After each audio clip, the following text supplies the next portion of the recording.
News தமிழர்களுக்கு வணக்கம். நான் ஜார்ஜினோ. இன்னைக்கு நம்ம ஷோட கெஸ்ட் யாருன்னு பார்த்தீங்கன்னா சென்னை ஃபைல்ஸ் முதல் பக்கம் படக்குழு இருக்கிறாங்க. எல்லாருக்கும் வணக்கம். வணக்கம். பல ப்ரொமோஷன் வேலைகள் போனால் கூட எல்லாருமே தனித்தனியாக பார்க்குறப்ப ஃப்ரெஷ்ஷாகவே இருக்கிறீங்க. முதல்ல அதுக்கு வாழ்த்துக்கள். ஸோ ஃபஸ்ட்டு உங்கள்கிட்ட இருந்தால் சார் ஆரம்பிக்கணும். ஏன்னா இந்த ப்ரெஸ் மீட்லேருந்தே நான் பார்க்குறேன் படத்துடைய பேரை குறித்து நிறைய பேர் பல கேள்விகள் கேட்டுக்கிட்டே இருக்கிறாங்க. குறிப்பாக இது வந்து டைரக்டருக்கு டெபியூ மூவி. ஸோ அவருக்காகவே இந்த படத்துடைய டைட்டில் முதல் பக்கம்னு வச்சிட்டாரு பார்த்தீங்களா அப்படின்னு பேசிக்கிட்டு இருக்கிறாங்க. உங்களுக்காக தானே வச்சிங்க? இல்லை அதாவது வந்து வச்சது வந்து படத்துக்காக வச்சோம். அப்புறம் லேட்டராக யோசிக்கும்போது வந்து நமக்காக வச்ச மாதிரி இருக்குன்னு அந்த முதல் பக்கம் பாருங்க, ஃபிங்கர் பிரிண்ட் எல்லாம் இருந்து அதெல்லாமே வந்து வச்சதெல்லாம் அதை நோக்கி தான். பட் இப்போ எனக்கான ஒரு டைட்டிலாகவும் மாறிடுச்சு. அது திருப்பி நிறைய பேர் கேள்வி கேட்க நானும் சொல்ல அது அப்படியே பதிவாயிடுச்சு. அப்படியே போகட்டும், சரி எனக்கு தான் வச்ச மாதிரி நல்லா இருக்கே வச்சுக்கலாம் அப்படின்னு அந்த மாதிரி போயிட்டு இருக்குது. Super sir. மேம் ரொம்ப அழகா கியூட்டா ரொம்ப சூப்பராக இருக்கீங்க. பார்க்கும்போதே அந்த சாம்னஸ் தெரிஞ்சுக்கிட்டே இருக்கு. ஆமாம், அவங்களுடைய பியூட்டி சீக்ரெட் என்ன? டுடேக்கு லைட் நல்லா இருக்கு. மேக்கப் கூட என்னோட makeup artist very good. So jokes apart I think அழகுக்கு அழகு சேர்த்திருக்கீங்க, அவ்வளவுதான். வெரி ஹாப்பி சோல்னு நினைக்கிறேன். ஸோ அது ஃபேஸ்னால தெரியுதுன்னு நினைக்கிறேன். ஓகே, ஓ நல்ல ஹாப்பியா இருக்கிறதுனால அழகா தெரியுது இருக்கலாம். அண்ட் லுக் நீங்க சொன்ன மாதிரி ஒரு 4 பேர் டெய்லி சொல்றாங்க, அதனால அவங்க ஹாப்பியா இருக்காங்க. அதனால பெருசா தெரிய மாட்டேங்குது. சொல்றது இல்ல, அது பாருங்க அவர் டல் ஆயிட்டாரு. இல்லை நிறைய பேர் கேட்குறப்ப எனக்கு அதுக்கு சம்மந்தம் இல்லைங்க, இதெல்லாம் எங்கள் அம்மா அப்பாவுடைய இது கிருபை அப்படிங்கிற மாதிரி போயிடுவாங்க. பட் நீங்கள் சொன்ன ஆன்சர் கூட நல்ல ஒரு அக்செப்டபிளாக தான் இருக்குது. லுக்ஸ் பண்ணுறதே ஒரு சப்ஜெக்டிவ் மட்டும்தான். உங்களுக்கு அழகா இருக்கிறது அவருக்கு அழகா இருக்கிறது இல்லை. அப்படியா சார்? இப்போ நான் அவங்க அழகா இருக்கேன்னு சொல்லி அவங்களுக்கு அப்படி தெரியலையா? இல்லை, எனக்கு அழகா இருக்கிறதுனால தான் அவங்க என் படத்தில் ஹீரோயினாக வந்திருக்காங்க. நான் எப்படி அது இல்லைன்னு சொல்லிட முடியும்? பார்த்தீங்களா, 2 ஓட்டு விழுந்துருச்சு. எஸ். ஸோ அது லுக் வந்துட்டு சப்ஜெக்டிவ் தான். It is the vibe, personality தான் அழகுன்னு நினைக்கிறேன். கண்டிப்பாக. ஸோ தமிழ், தெலுங்கு, மலையாளம், கன்னடா அப்படின்னு பல மொழிகளில் நடிக்கிறீங்க. ஸோ இத்தனை லாங்குவேஜஸில் நடிக்கிறீங்க, எப்படி ஹேண்டில் பண்ணுறீங்க? ஹேண்டில் ஒன்றுமே இல்லை. எனக்கு ஹிப்ரு கொடுத்தாலும் நான் பண்ணிடுவேன். So I think that is blessing நம்ம ஆர்டிஸ்ட்டுக்கு. எந்த லாங்குவேஜ் கொடுத்தாலும் நாங்கள் பண்ணிடுவோம். டப்பிங் வரும்போது தான் நமக்கு லாங்குவேஜோட கிரிப் இது தேவைப்படும். அதை தாண்டி ஒரு கல்ச்சர் நமக்கு எப்போ தெரியும் அப்போ தான் நம்ம அந்த டீப்புக்கு போக முடியும். அந்த ஒரு கல்ச்சர்னால இப்போது தமிழ்நாட்டில் எப்படி பிஹேவ் பண்ணுறாங்க, பெங்களூரில் எப்படி பண்ணுறதில்ல, கேரளாவில் எப்படி பண்ணுறதில்ல, ஹைதராபாத்தில் வந்துட்டு மாசாக இருப்பாங்க. ஸோ அந்த ஒரு கல்ச்சர் தெரிஞ்சிருக்கணும்னா நமக்கு அந்த லாங்குவேஜ் ரொம்ப இம்பார்ட்டண்ட். ஸோ ஐ திங்க் நாங்கள் எந்த ஒரு இண்டஸ்ட்ரிக்கு போனாலும் அங்கே ஒரு லாங்குவேஜ் கற்றுக்கிறது வந்துட்டு அந்த லாங்குவேஜுக்கு அந்த நாட்டுக்கு கொடுக்குற ஒரு ரெஸ்பெக்ட். ஸோ ரொம்ப அது கான்ஃபிடென்ட்டோடு சேர்ந்தது இல்லை. ஏன்னா இப்போ நமக்கு தெரியாத ஒரு மொழி இருக்கக்கூடிய இடத்துல நம்ம 4 பேர்ட்ட போய் பேசுகிறதும் பழகிறதும் கொஞ்சம் கஷ்டமாக இருக்கும். பட் அங்கே நம்ம கொஞ்சம் கான்ஃபிடென்ட்டாக எவ்வளோக்குள்ள இருக்கிறோமோ அதை நம்ம சரௌண்டிங் ஹேண்டில் பண்ண முடியும்ல. ஸோ நீங்கள் எப்படி அதை ஹேண்டில் பண்ணுறீங்கன்னு கேட்குறேன். ஐயோ, ஸ்டார்டிங் வரும்போது என்னை எல்லாம் சிரிச்சுட்டு பேசும்போது என்னை பற்றி ஜோக் பண்ணிருக்காங்கன்னு நான் நினச்சேன். இருக்கலாம் இப்போ கண்டுபிடிச்சதுனால பேசுறது இல்லையா இருக்கும். இல்லை, அது நம்மளோட காம்ப்ளெக்ஸ் கூட ஆயிருக்கலாம். ஓகே. ஸோ எனக்கு பிகாஸ் நான் இனிஷியல் லெவல் இருந்தது அண்ட் செட்லலாம் வந்துட்டு நாங்கள் டைலாக் சொல்லும்போது சம் பீப்புள் வர் லாஃபிங். அது எதுக்கு லாஃப் பண்ணுறாங்க தெரியல. பட் நமக்குள்ள என்ன நம்ம லாங்குவேஜுக்காக தான் லாஃப் பண்ணுறாங்க. அது இன்னும் எனக்கு ஐயோ கற்றுக்கணும், நான் என்ன பேசுகிறாங்க அட்லீஸ்ட் தெரிஞ்சுக்கிறதுக்காக கற்றுக்கணும்னு தான் initial. But later on it's a maturity. So அந்த லாங்குவேஜ் அந்த நாலேஜ் இருக்கணும்னு அந்த ஒரு கிளாரிட்டி லேட்டர் தான் எனக்கு தெரிஞ்சிச்சு. Super, nice. ஸோ சார் கிட்டத்தட்ட ஒரு 10 வருஷம் இந்த சினிமா இண்டஸ்ட்ரியில் இயங்கிக்கிட்டே இருக்கிறீங்க.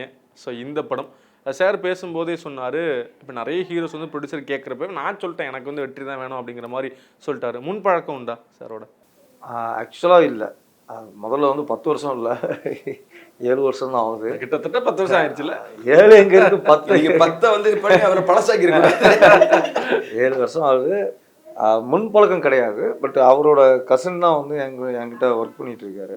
ஸோ அவர் சொல்லி தான் வந்து இந்த ஷார்ட் ஃபிலிம் ஃபஸ்ட்டு எனக்கு இன்ட்ரெஸ்ட் இல்லை. நான் உண்மையாக சொல்லணும்னா ஷார்ட் ஃபிலிம்லாம் வந்து யாரா வந்து பார்த்துட்டு இருப்பா அப்படின்ற மாதிரி ஒரு இதில் தான் இருந்தேன். இல்லை, நீங்கள் இந்த படத்தை வந்து பாருங்கள், நீங்கள் இப்போ பார்த்துட்டு உங்கள் ஒப்பீனியன் சொன்னால் மட்டும் போதும் அப்படின்ற மாதிரி சொல்லி ஷார்ட் ஃபிலிம் கூப்பிட்டு போனார். ஏதோ ஒரு ஷார்ட் ஃபிலிம் போடுறாங்க அப்படின்னு சொல்லி போய் உட்காந்தேன். பட் ஆனால் ஒரு 20 மினிட்ஸ் பயங்கரமாக ஒரு ஸ்கிரிப்ட் ஒன்று பண்ணியிருந்தார். எத்தனை நாளில் ஷூட் பண்ணீங்க? ஒரே நாள், ஒரே நாளில் தான் பண்ணேன். என்னங்க சொல்கிறீங்க? ஒரு நாளில் எப்படி இவ்வளோ 20 மினிட்ஸ் படத்தை நீங்கள் ஒரு நாளில் எப்படி எடுக்க முடியும்? இல்லை நான் தான் எடுத்தேன், ஒரு நாளில் தான் எடுத்தேன். இந்த நாள் 9 o'clock ஆரம்பித்து நெக்ஸ்ட்டு 6 o'clock முடிச்சிடும். 24 hours முடிச்சுட்டாங்க. எப்படி பண்ணீங்கன்னா அப்போ குவாலிட்டி மேக்கிங் அப்படின்னா அப்புறம் யார்கிட்ட ஒர்க் பண்ணீங்க? அப்படின்னா விஜய் துரை சாரும் முருகதாஸ் சார். ஓகே, இப்போ விஷயம் தெரிஞ்ச ஆள் தான், தெரியாத ஆள் கிடையாது. விஷயம் தெரிஞ்சாலும் மேக்கிங்காக பக்காவாக இருக்குது. பட் அவர் என்ன கண்டென்ட் வச்சுருக்காரு, என்ன ஸ்கிரிப்ட் வச்சுருக்காருலாம் தெரியாது. அந்த ஷார்ட் ஃபிலிம் முடித்து ஒரு 1 week கழித்து நான் உங்களை வச்சு தான் படம் பண்ணலான்னு இருக்கேன், நீங்கள் வந்து ஸ்கிரிப்ட் கேட்குறீங்களா? சரி வாங்க சொல்லுங்கள் ஸ்கிரிப்ட். ஒரு 2 hours நரேஷன். சரி நரேஷன் முடிஞ்சு நீங்கள் பவுண்ட் ஸ்கிரிப்ட் கொடுங்க. நீங்கள் நரேஷனில் சில விஷயங்கள் விட்டுருப்பீங்க, இல்லை எனக்கு ஏற்ற மாதிரி நீங்கள் சொல்லும்போது ஒரு விஷயத்துக்கு சொல்லுவீங்க. பவுண்டு படித்தா தான் எனக்கு தெரியும் அப்படின்னு சொல்லிட்டு பவுண்ட் ஃபுல்லாக படித்தோம். படிக்கும்போது நம்ம எலிமெண்ட் தாண்டி சில விஷயங்கள்லாம் இருக்கும்ல, அது பெரிய ஹீரோஸ் பில்டப், அந்த பில்டப் விஷயங்கள்லாம் வந்து நம்ம கம்மி பண்ணிக்கலாம் அப்படின்னு சொல்லி கம்மி பண்ணி அப்போ தான் ஆரம்பிச்சோம். ஓகே. இல்லை ஆக்சுவலாக ஒரு ஷார்ட் ஃபிலிமுக்கு கூப்பிடும்போது அடுத்து ஃபியூச்சர் ஃபிலிமில் அவர் தான் ஹீரோங்கிறத நான் மைண்ட் செட் பண்ணிட்டேன். அதனால தான் கேட்கும்போது யார் ஹீரோங்கும் போது ஒரே வார்த்தை வெற்றின்னு சொல்ல காரணம். ஆனால் அந்த நேரத்தில் வந்து இவரை வந்துட்டு ஷார்ட் ஃபிலிம் பார்க்குறதுக்கு மட்டுமே கூப்பிட்டேன். மைண்டில் வந்து நான் ஃபிக்ஸ் பண்ணிட்டேன் ஹீரோ இவர் தான். சரி நான் யாருங்கிறது தெரியறதுக்காக ஒரு ஷார்ட் ஃபிலிமுக்காக தான் கூப்பிட்டேன். சூப்பர். ஸோ அந்த படத்தில் பணியாற்றும் போது நீங்கள் சொல்லியிருந்தீங்க நான் வந்து முருகதாஸோட ஒர்க் பண்ணேன் அப்படின்னு ஸ்டேஜ்லேயே சொன்னீங்க. என்னென்ன படம்லாம் ஒர்க் பண்ணீங்க சார்? அவருடைய ஹிந்தி கஜினி டைமில் தான் நான் அவரோட ஜாயின் பண்ணது. ஸோ ஹிந்தி கஜினியில் ஸ்பாட் ஒர்க் பண்ணல, பட் வந்துட்டு அந்த தமிழ் படத்துக்கும் ஹிந்தி கஜினிக்கும் வந்துட்டு அந்த டூயல் வில்லனுங்கிறது சிங்கிள் வில்லனாக மாத்திரம் அந்த டிஸ்கஷன்லேருந்து ஒர்க்கு ஸ்டார்ட் ஆச்சு. 7ஆம் அறிவு வந்து ஃபுல்லாகவே ப்ரீ ப்ரொடக்ஷன் போஸ்ட் ப்ரொடக்ஷன் படமெல்லாம் முடிகிறது. அப்புறம் துப்பாக்கி படத்துலையும் ஒர்க் பண்ணோம். துப்பாக்கியில் வந்துட்டு ப்ரீ ப்ரொடக்ஷன் போஸ்ட் ப்ரொடக்ஷன் மட்டும் தான், ஷூட்டிங்கில் இல்லை. ஸோ அதுக்கப்புறம் அப்படியே வெளியில் வந்து ட்ரை பண்ண ஆரம்பிச்சிட்டேன். Okay sir. இந்த கதை உருவாக்கம் அப்படிங்கிறதுல இப்போது ஏகப்பட்ட எமோஷன்ஸ் இருக்கலாம், நிறைய க்ரியேட்டிவிட்டி இருக்கலாம். ஆனால் வெளியிலேருந்து நிறைய பேர் சொல்கிறப்ப இப்போல்லாம் எங்கப்பா கதை உருவாக்கம் நடக்குது, நிறைய கதை திருட்டுகள் தான் நடக்குது அப்படிங்கிற புகார் வந்துக்கிட்டே இருந்துச்சு. குறிப்பாக ஒரு வருஷத்துக்கு முன்னாடிலாம் டாப் டேரக்டர்ஸ் பேர் சொல்லி இவங்க படங்கள் எல்லாமே கதை திருட்டு தான், இது வந்து வெளிநாடுகள்லேருந்து எடுத்த படம் அப்படின்னு நிறைய அதை வரிசைப்படுத்தி சொல்லிக்கிட்டே இருந்தாங்கல்ல. நீங்கள் அதை எப்படி பார்க்குறீங்க சார்? ஒரு ஸ்கிரிப்ட் உருவாகிறது வந்து ஒரு 4 விஷயத்தில் தான் உருவாகும். ஒன்று வந்துட்டு ஒரு படம் பார்த்து இன்ஸ்பிரேஷன், அது ஹாலிவுட் மூவியாக இருக்கலாம், கொரியன் மூவியாக இருக்கலாம், ஏதாவது ஒரு அதர் லாங்குவேஜ் மூவியை பார்க்கும்போது நம்ம கூட இந்த மாதிரி ஒரு படம் பண்ணலாங்கிற ஒரு இன்ஸ்பிரேஷனில் இருந்து தான் உருவாகும். ரெண்டாவது வந்து நம்ம வந்து படித்த புத்தகத்திலிருந்து ஏதோ ஒரு விஷயம், இல்லை கேள்விப்பட்ட ஒரு விஷயத்துலேருந்து யாரோ ஒருத்தர் வந்து நம்மள்ட்ட வந்து ஒரு விஷயத்த சொல்லுவாங்க, இது சினிமாவில் பார்க்காத ஒரு விஷயமாச்சு, கேட்காத ஒரு விஷயமாச்சு அப்படிங்கிற ஒரு இன்னொன்று. அப்புறம் லைஃப்பில் நமக்கே நடந்த விஷயம், நம்மளுடைய சின்ன வயசுலேருந்து நம்ம கடந்து வரும்போது நம்ம கடந்து வந்த பாதை வந்து இந்த படத்துலேயே சொல்லலை, நம்ம ஒரு கிரியேட்டராக இருக்கோம், நம்ம வந்து இது கிரியேஷனை வந்துட்டு ஒரு படமாக்கலாம் அப்படின்ட்டு இந்த 4 வகையில் வரும். ஸோ ஒருத்தரோட இன்ஸ்பிரேஷன் இன்னொருத்தருக்கும் அதேமாதிரி தோணும்போது என்ன ஆகிடும்னா, இங்கே யார் முதல்ல வந்து ஸ்கிரிப்டை ரெஜிஸ்டர் பண்ணியிருக்காங்க, யார் வந்து அப்படிங்கிறது தான். இப்போ நான் எடுத்திருக்கிற சென்னை ஃபைல்ஸ் முதல் பக்கம் அப்படிங்கிறத இதே மாதிரி ஒரு கதையை யாரோ ஒருத்தர் ஃபீல் பண்ணி வச்சுருந்துருக்கலாம். பட் அவங்க எனக்கு பின்னாடி வந்து படம் பண்ணுறதுக்கு முடியாமல் போய்டும், இந்த படம் வந்துருச்சு அப்படின்னு. ஒருவேளை அவங்க வந்து இந்த கதையை வந்து ரெஜிஸ்டர் பண்ணியிருந்து இப்போ நான் அந்த படம் பண்ணேன்னா என் கதையை திருடிட்டேன்னா நான் எங்கே போய் திருடுறது இல்லை. அது நீங்கள் சுற்றி நம்மளுடைய ஒரு தமிழ்நாட்டில் நம்மளுடைய வாழ்க்கை முறையில் வந்து ஒரு 4-5 விஷயத்தை தொட்டு தான் நம்ம கதை பண்ணிகிட்டு இருக்கோம். ஒன்று ஒரு ஃபேமிலி ட்ராமா, நாளை மாமன், சித்தப்பா பொண்ணு, முறை பொண்ணு, லவ், இது இருக்கும். அதேமாதிரி வந்து க்ரைம்னு பார்த்தனால ஒரு மர்டர் நடக்குது, அந்த மர்டர் மிஸ்ட்ரி, யார் கொன்னா தேடி போகிறது. ஸோ இதெல்லாம் வந்து நம்ம பார்க்காத விஷயமே கிடையாது. அதில் ஒரு புதுசாக நம்ம தூக்கி வைப்போம். அந்த புதுசை இன்னொருத்தர் யோசிச்சுட்டானா அதை நம்ம தொட்டுட்டானா கதை திருட்டுன்றவங்க. அது எந்த அளவுக்கு உண்மைங்கிறது நமக்கு தெரியாது. அது நடக்குது இல்லைன்னு சொல்ல வரல, பட் 100% அப்படி தான் நடந்துக்கிட்டு இருக்குன்னு சொல்ல முடியாது. ஸோ படத்தில் நீங்கள் வந்து ரிப்போர்ட்டர் கேரக்டர் நடிச்சிருக்கிறீங்க அப்படின்னு சொன்னாங்க. ஸோ பத்திரிக்கையாளராக நடிக்கிறப்ப எப்படி ஃபீலிங் இருந்துச்சு? பத்திரிக்கையாளர் கேட்குற மாதிரி தாறுமாறான கேள்விகள்லாம் படத்தில் கேட்குறீங்களா? I think it's like our fellow friends only. நாங்கள் இண்டஸ்ட்ரியில் இருக்கனால நமக்கு சேர்ந்து தான் நமக்கு ஜேர்னலிஸ்ட் கூட ஃபெலோ ஃப்ரெண்ட்ஸ் ஒன்லி. ஸோ அப்படி இருக்கும்போது அவர் எப்படி பேசுவாங்க, கேள்வி கேட்கும்போது எப்படி டோன் பண்ணுறாங்க, ஒரு நார்மலாக ஒரு காசிப் பண்ணும்போது எந்த மாதிரி டோன் பேசுகிறாங்க, அதெல்லாம் நாங்கள் அந்த ஒரு கத் இருக்கும், அங்கே ஒரு ஆட்டிடியூட் இருக்கும், ஒரு பவர் இருக்கும். ஸோ ஃபர்ஸ்ட் ஆஃப் ஆல் அஷ்ரஃபுக்கு கூட அந்த மாதிரி ஒரு பார்த்த உடனே ஒரு ஆட்டிடியூட் இருக்கணும், பார்த்த உடனே ஒரு கொஞ்சம் பயம் இருக்கணும் மாதிரி வேணும். அதுக்கப்புறம் when she ask questions இன்னும் பயம் ஆகணும், இன்னும் பயப்படணும் அந்த மாதிரி. ஸோ அதுக்கு தான் எனக்கு மெயினாக காஸ்ட் பண்ணாங்க. ஓகே, ஸோ அது எனக்கு ஹாஃப் அங்கேயே எனக்கு பிகாஸ் ஆஃப் மை ஆட்டிடியூட்னால அது செட் ஆயிடுச்சு. இன்னொரு ஹாஃப் வந்துட்டு அது டைமிங்ஸ் மட்டும்தான், எப்போ என்ன பேசணும் எப்படி பேசணுன்றது தான் நாங்கள் ஐ மீன் கேமரா முன்னாடி நீங்கள் எப்படி பேசுகிறீங்க, கேமரா பின்னால் நீங்கள் எப்படி பேசுகிறீங்கன்னு அப்சர்வ் பண்ணி அந்த படத்தில் நடிச்சிருக்கீங்களா? ஓகே. ஸோ நார்மலாகவே ஜென்ரலாக நீங்கள் என்ன மாதிரி ஸ்டோரிஸ் பண்ணணும்னு ஆசைப்படுறீங்க? ஏன்னா சில ஆக்டர்ஸ் இருப்பாங்க கிளாமர் சைடே போகணும்னு ஆசைப்படுவாங்க, இல்லைனா ஒரு லவ்வர் கேலாக அந்த மாதிரி படம், இல்லாட்டி ஜெனிலியாக கேரக்டரில் சில படங்கள் நடிக்கணும் அப்படின்னு ஆசைப்படுவாங்க. ஸோ உங்களுக்குன்னு ஏதாச்சும் ஆசை இருக்கா இந்த மாதிரி ட்ராவல் பண்ணணும் அப்படின்னு நினைக்கிறீங்களா? see I am open for that because எப்போவுமே நாங்கள் ஒரு அந்த மைண்ட் செட் அந்த பிளாக்கேஜ் எடுக்கக்கூடாது. நமக்கே எல்லாம் தெரியும், நான் இதுதான் பண்ண முடியும்னு நாங்கள் அந்த பிளாக் இருக்கக்கூடாது as an artist for me personally.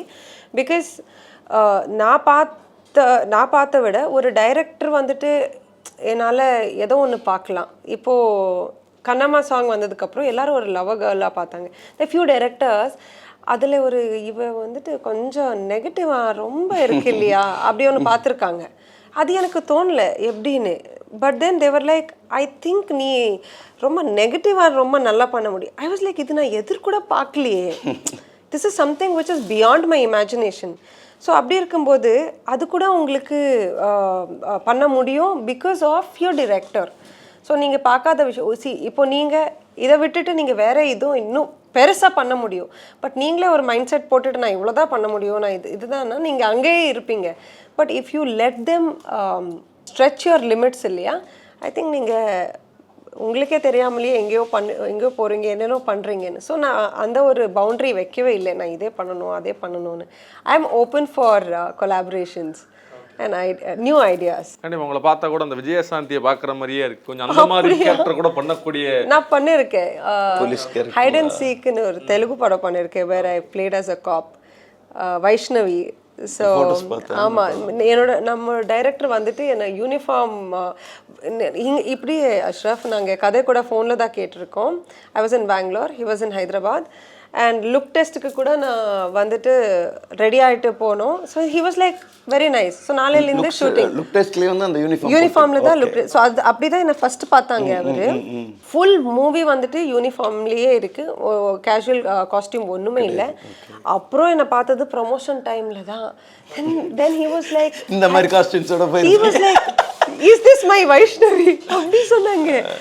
And ஸ்பாட்ல எப்படின்னா எனக்கு நான் கேரவன்லேருந்து வெளியே வரும்போது அங்கே caravan there will be few people who'll work and ஆல்லும் some people will get up நமஸ்காரம் என்ன I mean that is very nice. Okay, because அந்த ஜாலியாக இருந்திருக்கீங்க அதை பார்த்து. ஐயோ என்ன சந்தோஷம்னு சொல்கிறீங்க உள்ள. பிகாஸ் இங்கே வந்துட்டு it is not every one or everybody will get that respect no. So அங்கே வந்துட்டு அந்த யூனிஃபார்முக்காக தான் ரெஸ்பெக்ட், எனக்காக இல்லை. அது that was very nice, that was very powerful. அந்த யூனிஃபார்மோட பவர் எனக்கு அப்போ தான். இந்த ஆக்டர்களுக்கு இது ஒரு லக் இருக்குது, அவங்க போலீஸாக இருப்பாங்க, டாக்டராக இருப்பாங்க, வக்கீலாக இருப்பாங்க, டேரக்டரே மாறிடுறாங்க, ஆக்டராக மாறிடுறாங்கல்ல. அதுவும் மாறுறது தான். இவங்களெல்லாம் பார்த்து தான் நம்ம மாற வேண்டியதாக இருக்குது. மார்க்கெட்டில் அடுத்தது என்ன அப்படிங்கிறது. இப்போ எப்போவுமே ஒரு படத்துக்கு வில்லன் வந்து ரொம்ப முக்கியமான ஒரு கேரக்டர் தான் சூஸ் பண்ணுவாங்க. ஏன்னா அந்த வில்லனுடைய வெயிட்டேஜில் தான் படமே ஓடுன்னு ஒரு நம்பிக்கை இருக்குது. ஸோ படத்தில் நான் ஹீரோவாக நடிக்கிறேன் பரவாயில்ல, என்னப்பா இது ப்ரொடியூசர் தான் வில்லனை நடிக்கிறாராமே அப்படிங்கிறப்ப பதட்டமாக இருந்துச்சா? இல்லை, ஃபஸ்ட்டு ப்ரொடியூசர் வில்லன் நான் நடிக்கிறது ஃபிக்ஸ் பண்ணிட்டு தான் நம்ம ஹீரோவாக ஃபிக்ஸ் ஆகணும். பட் இப்போ கொஞ்சம் பயம் இருந்தது, ஏன்னா நடிக்கிறது அவர் டேரக்டரோட இது பர்ஃபார்மன்ஸ் வாங்குறது தான் டேரக்டரோட. நீங்கள் ரெண்டு பேரும் தான் ஸ்டண்ட் பண்ணோம். இப்போ இருக்கிறதுல வந்து காம்பினேஷன் வந்து அதிகம் வந்து எனக்கும் அவருக்கும் தான். எனக்கும் ஷில்பா கூட காம்பினேஷன் கிடையாது. இப்படி வருத்தப்பட வச்சிட்டீங்களே சார். எடுத்த உடனே உங்களுக்கு ஆக்ஷன் சீக்வன்ஸ் தான் எடுத்தோன்னு நினைக்கிறேன். ஃபுல் ஆக்ஷன் எல்லாம் சேசிங் ஏதாவது ஒன்று எடுத்தது அடிக்கிறது தான். ப்ரொடியூசர் அடிக்கிற சீன் தான் எடுத்த உடனே ஹீரோக்கு வன்மத்தை கட்டியிருக்காரு ஏதோ. அதுவும் வந்து டச் இல்லாமல் அடிக்கக்கூடாது, பாடியை டச் பண்ணுங்க, அப்போ தான் அவர் மசில் ஆடும். அதுதான் எனக்கு கேமராவில் வைக்கணும். ஆமாம், அது கேமராவில் எனக்கு வேணும். அவர் புதுசாக இருக்காரு, அவர் டக்குன்னு வந்து அடிக்க சொல்கிறீங்க, அவர் ப்ரொடியூசர் வேறு கோச்சிக்கிட்டாருன்னா என்ன திரும்பி அடித்தா என்ன ஆகுறது, எங்கே போகிறது? இல்லை, அவர் ஒன்று ரொம்ப ஸ்போர்ட்டிவாக அடிங்க, ஒன்றும் பிரச்சனை கிடையாது, கமான் அப்படின்னாரு. 2 நாள் தண்ணி குடிக்காமல் இருந்தார். அந்த அந்த அந்த பாடி காட்டுற சீனுக்காக 2 நாள் தண்ணி குடிக்காமலாம் இருந்தார். அப்போது ஓகே, டெடிக்கேஷன் பயங்கரமாக இருக்குது அப்படின்ற மாதிரி. ரோப் ஷாட்டு எல்லாத்துக்குமே வந்து அவரே தான் பண்ணுவேன் அப்படின்ட்டாரு. டூப்பு தேடணும், டூப்பு கிடைக்கல. அந்த அந்த பாடி சைஸுக்கு இல்லையா? ஆமாம், பாடி கிடைக்கல. கிடச்சா பாம்பேக்கு தான் போகணும் கூப்பிட்றதுக்கு. அதனால் வந்து நானே பண்ணிடுறேன், ஒன்றும் பிரச்சனை அப்படின்னு சொல்லிட்டு எல்லா ரோப் ஷாட்டும் அவர் பண்ணார். சரி வில்லனே ஃபர்ஸ்ட் படத்தில் வில்லனே பண்ணும்போது நம்ம இத்தனை படம் பண்ணிட்டோம், நம்ம ஏன் டூப் போடணும் அப்படின்னு சொல்லிட்டு நானும் வந்து டூப் படம் பார்த்துக்குங்க வெற்றி. அவர் வந்து இல்லைன்னா இப்போ தான் ஃபஸ்ட்டு படம் இருக்க களத்தில் நானே இறங்குறேன். ஒரு சேலஞ்சு. ஃபைட்டராக இருந்தால் ஃபைட் பண்ணுறது ஈஸி ஆக்சுவலாக, அவங்களுக்கு தெரியும். பட் புதுசாக வர்றவங்களை வந்து நம்ம வந்து ஈஸியாக ஃபைட் பண்ண முடியாது. ஏன்னா அடி அவங்க வாங்கணும், திரும்பியும் நம்மளை அடிக்கணும், அதுக்கான ஸ்பேஸ் கொடுக்கணும், நம்ம அடிக்கிறதுக்கு அவங்க ரியாக்ட் பண்ணணும். ஸோ நிறைய விஷயங்கள் இருக்கும்போது அது புதுசாக எப்படி பண்ணுவார்னு நினச்சேன். பட் ஆனால் அது பர்ஃபெக்டாக ஃபைட்டுங்கிறது டைமிங் தானே.